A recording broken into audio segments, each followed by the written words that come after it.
Only thing that's saving you Oh, is the heart of a woman. yeah. Only thing that's saving you is the heart of a woman. Yeah. Go ahead, babe. I see you. I'm trying.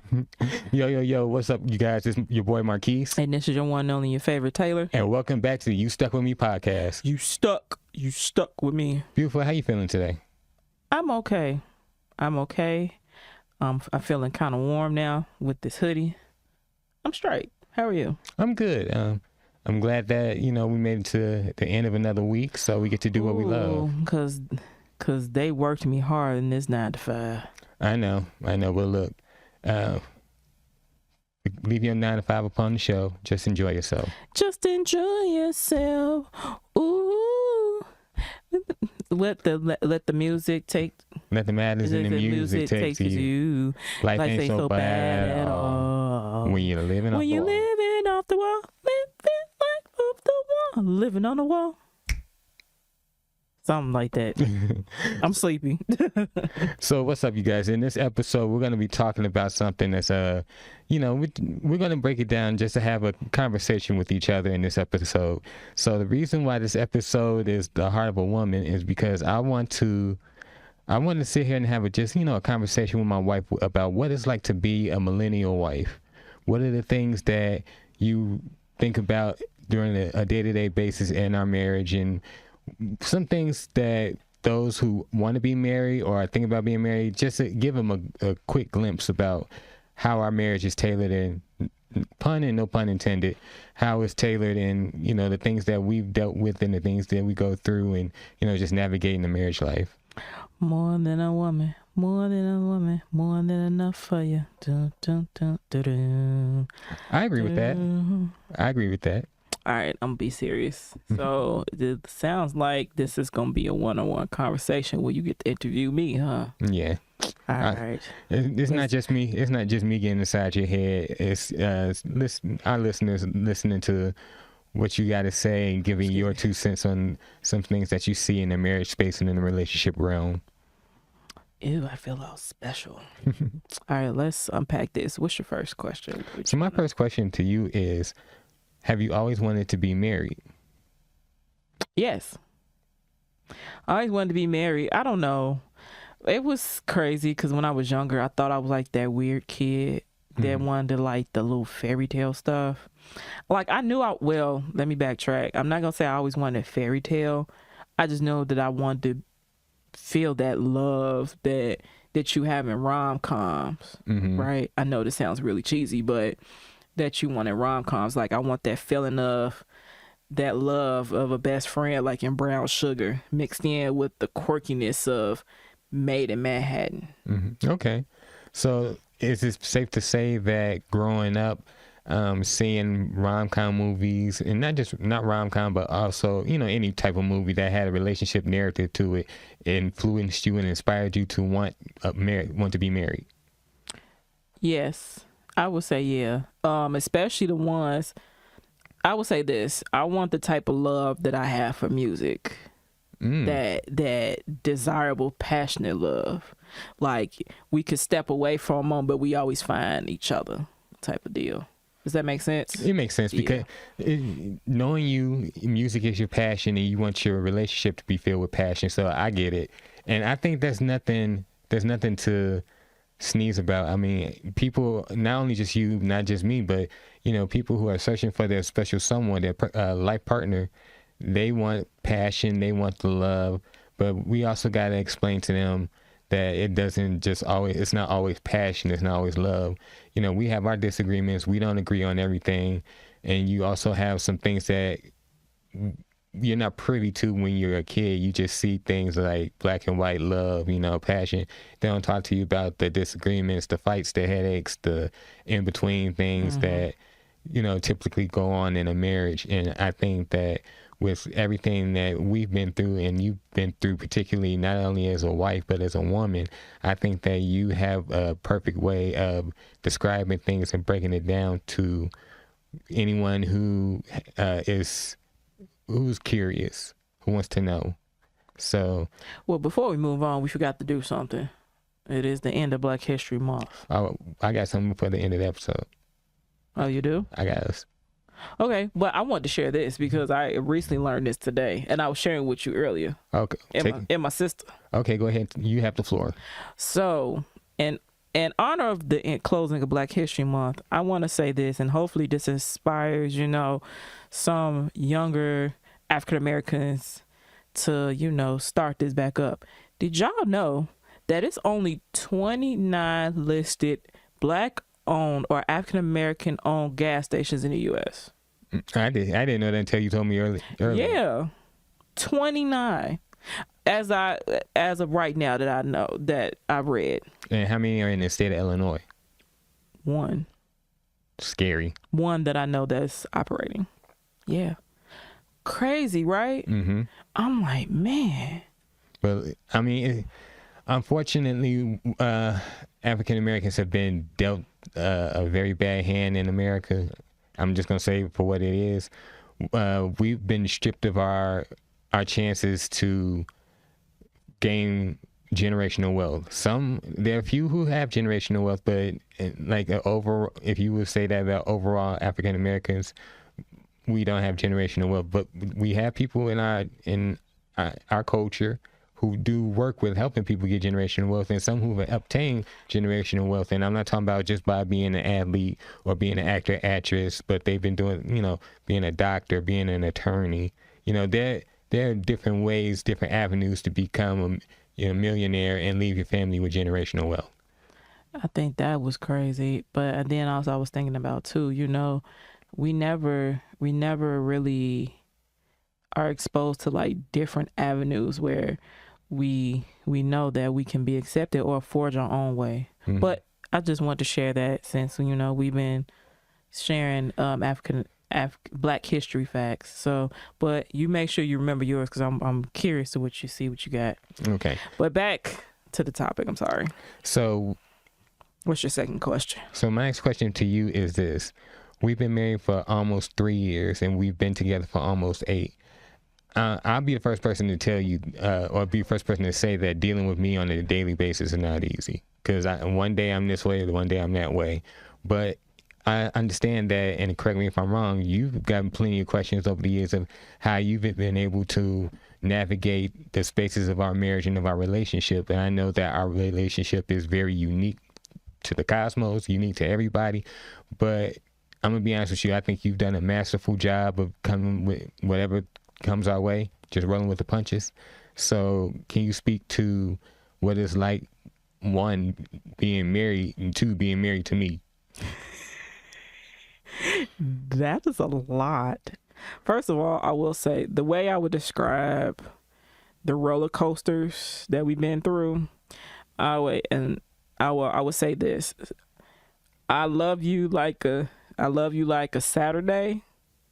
No, I love you like a Friday, but sometimes you get on my nerves and I can't stand you like a Monday. No arguments there. You get it. I get it. You get it. Okay, so let's break it down. So you said the first question was, what is it like to be married? Mm-hmm. I would say this: it's an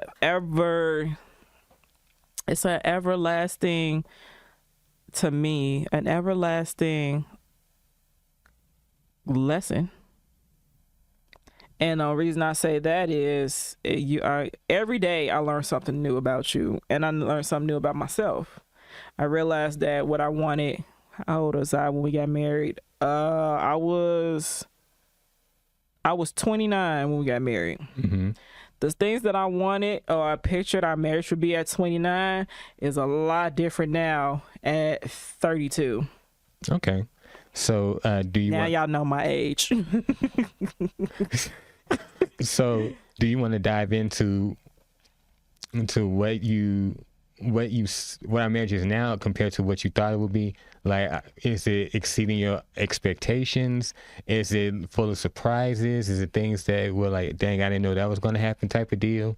Well, I'm gonna say this: I never really had any major expectations for our marriage. I would say that in the beginning, when I was in the honeymoon phase, the honeymoon mindset of our relationship, I was like, oh, I get to have forever sleepovers with my best friend. Right? I always sound like, ooh, I get to be all up under him all the time, and we get to have sleepovers. He doesn't have to leave me, and blah blah blah. That has changed. Not saying that I don't want you around, but I've learned that it is okay to maintain who I am as a person along with being your wife. Okay. One of the things I say that I'm learning now in our marriage is how to separate myself as Mrs. Williams and as Taylor. Okay. Let's dive into that some more, because it sounds like, and correct me if I'm wrong, it sounds like in the beginning you were trying to find, you were trying not to be underneath my shadow. Does that make sense? Give or take. I was trying not to lose myself. Okay. Lose myself. That's exactly what I was trying to go with it. So yeah. So I mean, and I believe we've had this conversation, a couple of times behind closed doors. But I think it is important that you develop your own, and not only develop but maintain your own personality and things that you're interested in. And you don't want to get so caught up in a marriage that you down the road forget who you are as a woman, because you're so entrenched in us as a marriage. And I think that something that me as a husband, I try to keep that myself, because I don't want to get so entrenched in our marriage that I forget who I am as an individual, even though now we're married, we're one. Yeah, and I noticed that every time we walk into a room, we have a couple of peanuts be like, oh, the married couple. Like, we're not just a married couple, we still got names. But no. Yeah, just still maintaining my identity besides being your, as we say, your better half. But and also too, I think that's one thing that's not really touched upon when we have those, classes like premarital counseling, or when you have those conversations with older members who are, older family members or friends of the family or whoever. Those advisors, that's the word I'm looking for, where they try to give you advice when you marry, like, you should do this, you should do that, or this, that, and the third. With that, I noticed that's not really talked about a lot. So moving forward, if God blesses us with a daughter and she's getting married, I will want to have that conversation with her. Because me, the best advice I give is two ways. And I said this before on the show. Once, I'll tell it in a way that I wish somebody would have told me, or two, from experience. Okay, now let me ask you this, because this is some of the advice that we got when we first got married. Being married is not something that someone can necessarily teach you. You kind of learn as you go. Like, what you learn through your marriage is what you learn. That's something that nobody can teach you, because it's your marriage.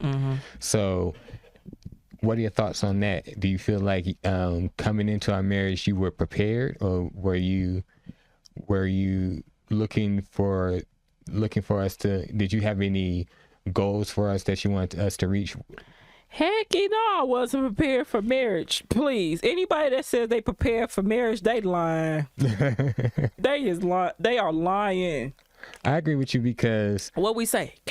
Yeah, because marriage is not something that somebody can teach you like a course per se. Some things you just gotta learn on your own. If there was a crash course for marriage, I feel like that everybody should take it. Everybody should take it. And I feel like that more people will fail, because there's not one set course that can teach you about a marriage, because that's like teach you about how it is to be a person. Everybody is not the same. Every marriage is not the Every same. marriage is not the same. Every relationship is not the same. And every person is not the same. And also another thing that I learned too, as in our relationship and as getting older, us as people, we change consistently over time. So like the example I said, the 29-year-old Taylor that was standing at the altar with you, yes, she still loves you, but the same concepts and mindset she had then is not the one now at this 32-year-old body. I agree with that. The 32-year-old Marquis who was standing next to you at the altar is not the same as 35-year-old Marquis, because one of the things that I realized is that you will hit me with a pillow if I snore. I don't hit you with a pillow. Okay, you throw a jab. No, throw no jab. No, I just nudge you. Yeah, like, she'll just nudge me also, but or no, since we got this bed, I'll take that remote. she'll do that with the quickness, y'all. Oh, he's still snoring. She'll have me sitting upright like I'm in a chair or something. Yep. But Baby, we ain't doing that. But let me ask you this: what is the greatest benefit that you have received from being married thus far after almost 3 years? Well, first I got to answer your second part of your previous question. As a woman, and you said as being married. Okay, so I answer. Okay, so to answer both of them at the same time. So as a married woman, I have a different perspective on a lot of things. I've learned to look more outside of my own box and remember that everybody has not gone through the same experience as me with love. Okay. And sometimes I think that's a good one. And sometimes everybody has their own experiences. Like they got to learn on their own. You can't always save everybody. And I think a prime example is when we talked about before in the previous episodes about hanging out with friends who are in a committed relationship or married as opposed to our single friends. Right. And I think that was one of the questions I asked our last two guests about how do they balance that. I'm learning now, like, it's, you know, as humans, it's our innate ability to want to save the ones that we care about, you know, or give them advice, but like, hey, don't do that. Do it this way. It would be better. I'm learning now, like, just to step back and let life expose to them how to maneuver. Ain't even me. You know, I'm not saying I'm an expert at, you know, being a wife or anything like that. I would say what helped me out in this marriage is I always knew how to take care of those who were sick or needed assistance. And that just came from a lifetime of like helping take care of my grandma, helping take care of my mom and her up to her final days. And then also my previous work experience. I worked in healthcare for like 15 years, you know, so that helps out. Okay. Now back to this next question. I'm sorry. So the next question that I was about to ask you, and this is more actually of a fun question. Our best fun or funny moment to you is what? That's hard. We be getting to a lot of stuff. You know, we low key Bonnie and Clyde. No arguments there. We just ain't go over no cliff or nothing like that. Or did we? We survive if we did. Bingo. Our best moment? That's hard. I don't know. Well, I wouldn't say try to narrow it down to just one. Just give me a few.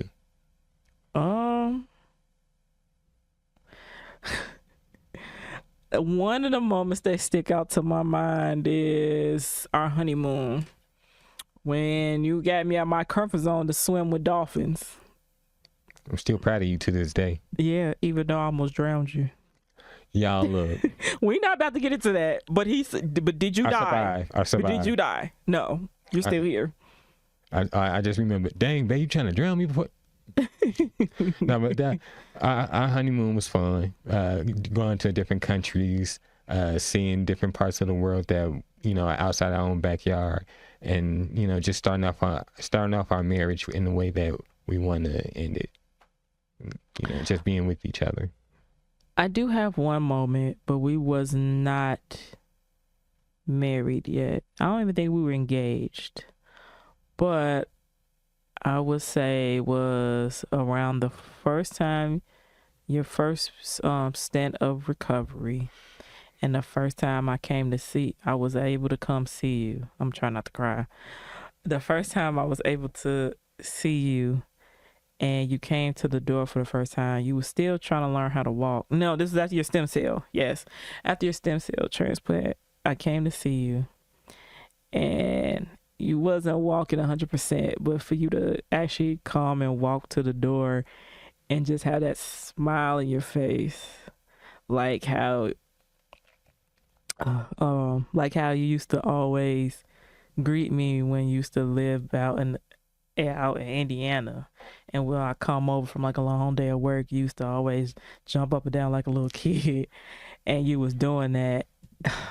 That's one of my most favorite moments, because it was like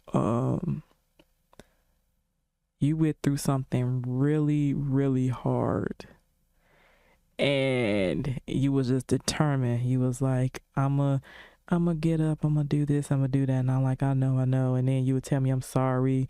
You used to apologize a lot for being tired and not, staying up with me just to watch a movie, just for you to get the energy and do that. That's one of my most favorite moments.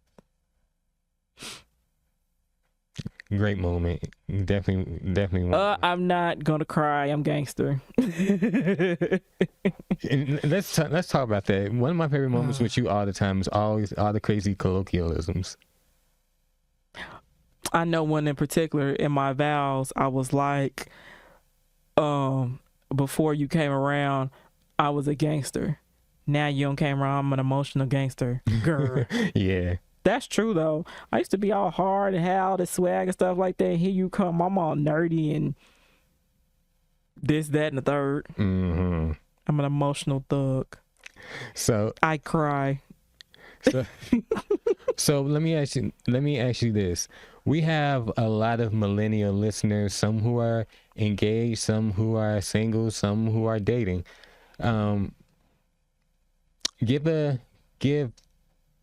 Give one tip while they're dating and one tip while they're engaged.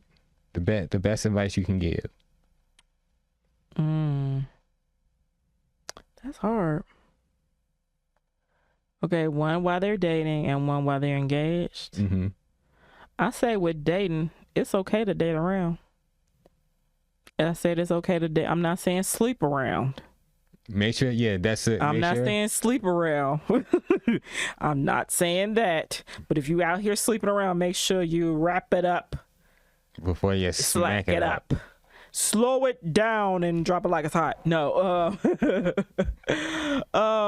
I would say it's okay to date around and explore your options. And just to remember I'm always a big advocate to say love yourself first while you're doing that. Mm-hmm. Because if you don't know how to love yourself or know what matters to you for yourself, if you can't show up for yourself, like for example, previous episode, I think when Wine and Grow was here. Mm-hmm. Shout out to the ladies of Wine and Grow podcast. Shout out to the ladies of Wine and Grow podcast. I love you guys. One of the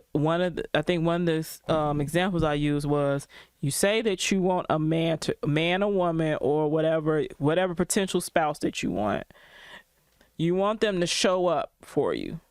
I asked one simple question: do you show up for yourself? So if you want a future potential spouse or boyfriend, girlfriend, whatever, to show up for you, you got to learn how to show up for yourself. If you want somebody to treat you respect, you got to learn how to respect yourself. Respect yourself.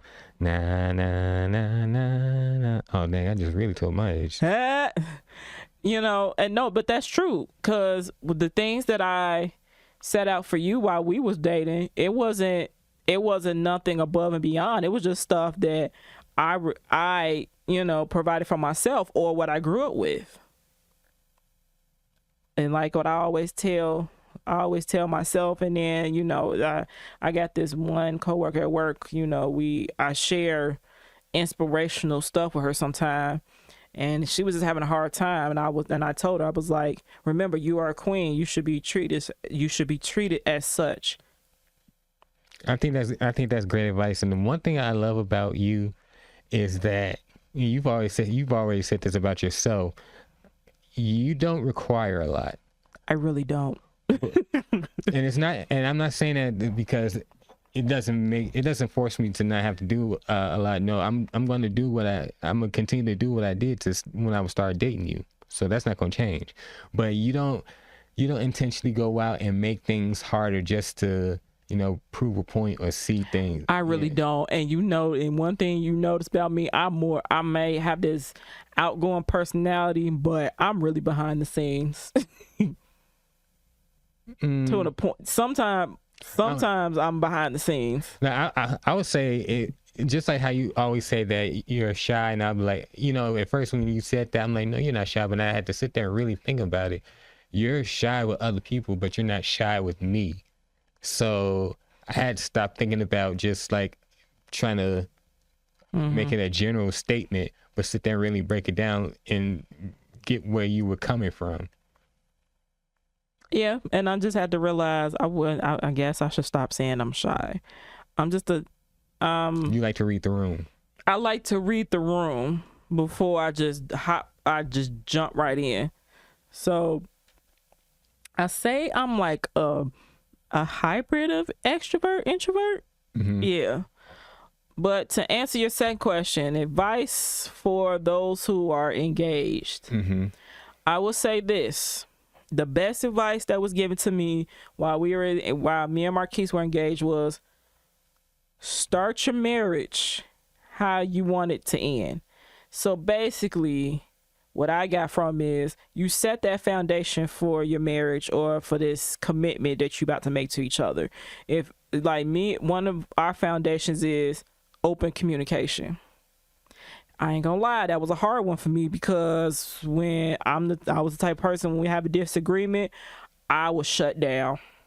And depending on how severe it was, I would cut you off. I would ghost. That was my red flag. I mean, I can laugh about it now and talk about it because I worked on myself. But yeah, one of our things is communication. Our thing is we try not to go to bed angry at each other. That's number one. And number two, we don't let an argument last longer than 24 hours.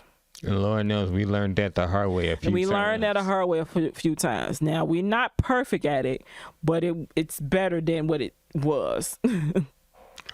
How it started. Yes, I agree. And I think that's a credit to both of us.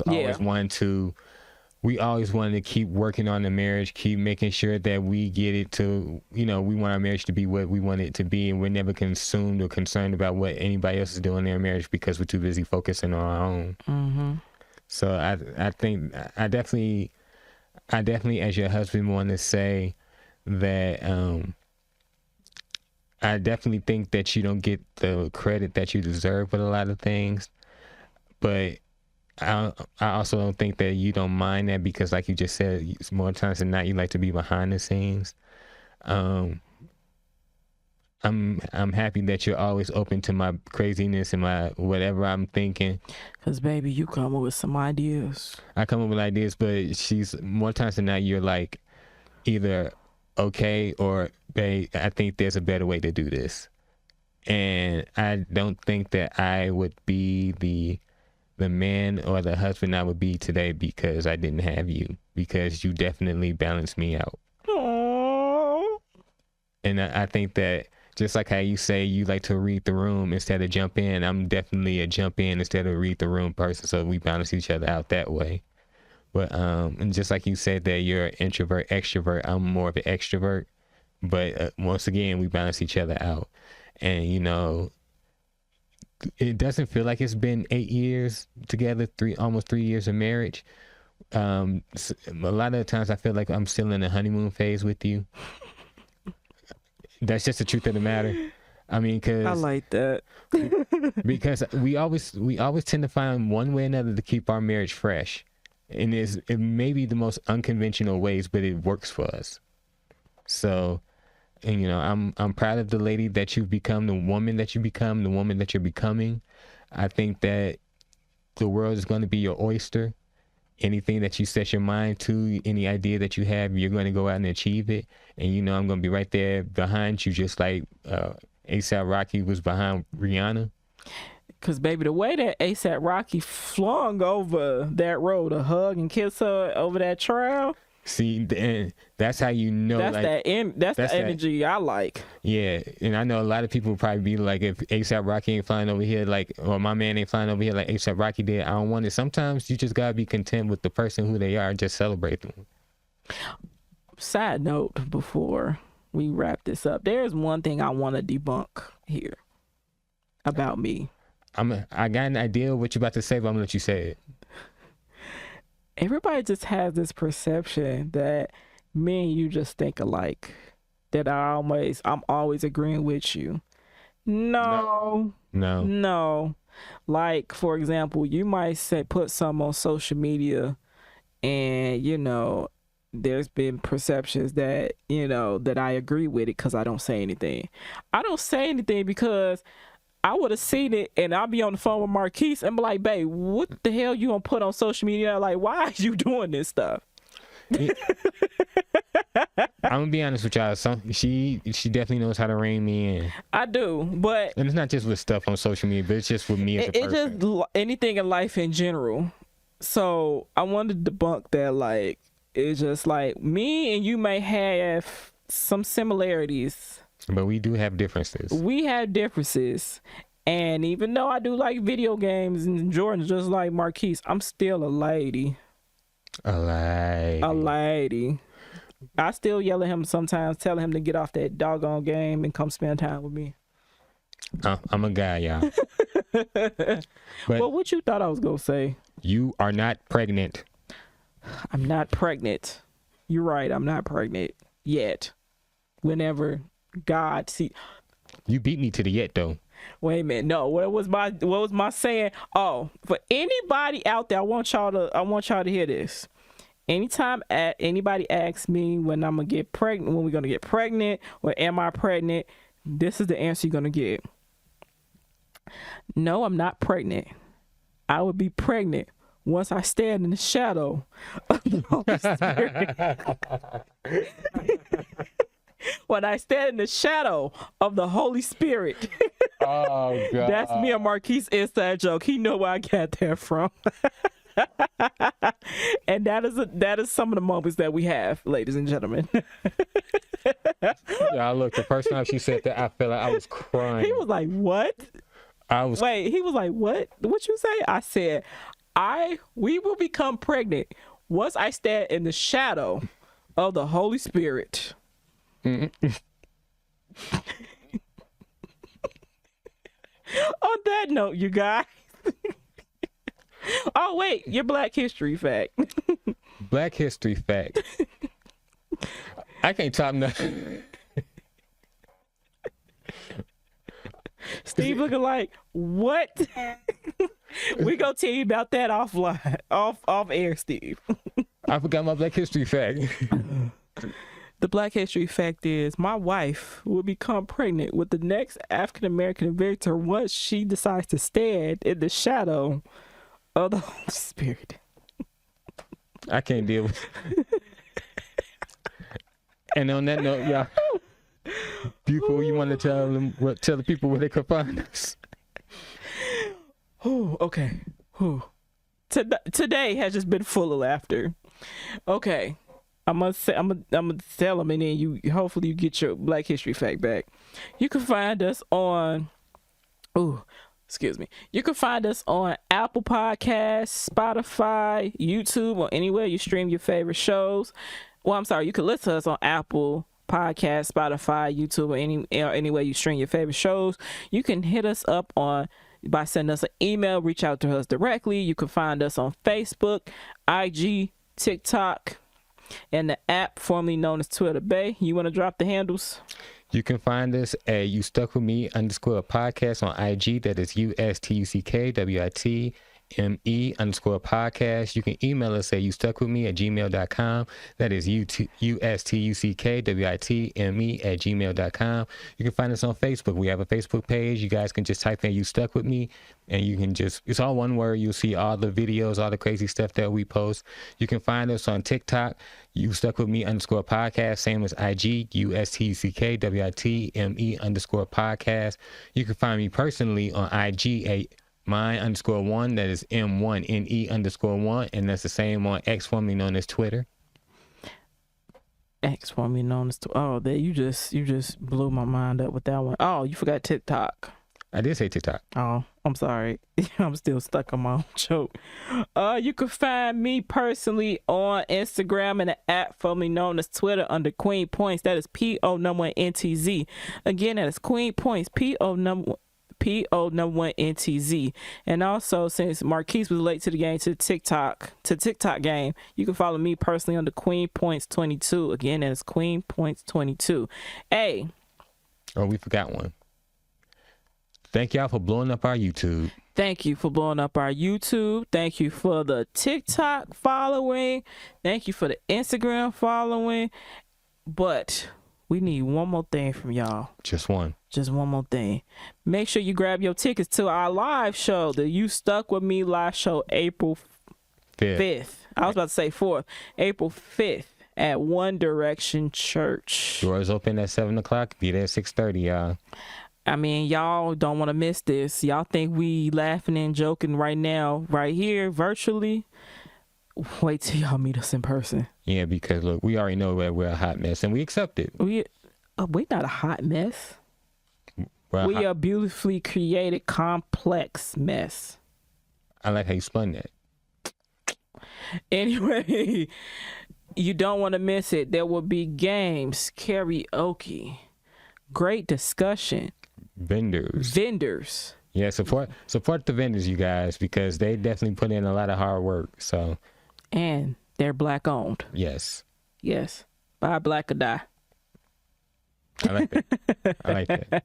But yeah, y'all make sure y'all grab those tickets. You can find the link to the tickets on our social media pages, on our flyer. QR code. You can use the QR code on our flyer that's on our social media, or you could just go to Eventbrite, type in the letter U, STUCKWITME live ! And it will come right up. Tickets are only $5. Y'all. Tickets are $5 plus tax and convenience fee. It is $7. But you're gonna get more than $7 worth of content. Labs, music, everything. And plus 7 is the number of completion, if y'all didn't know that. And our show would not be complete without you all.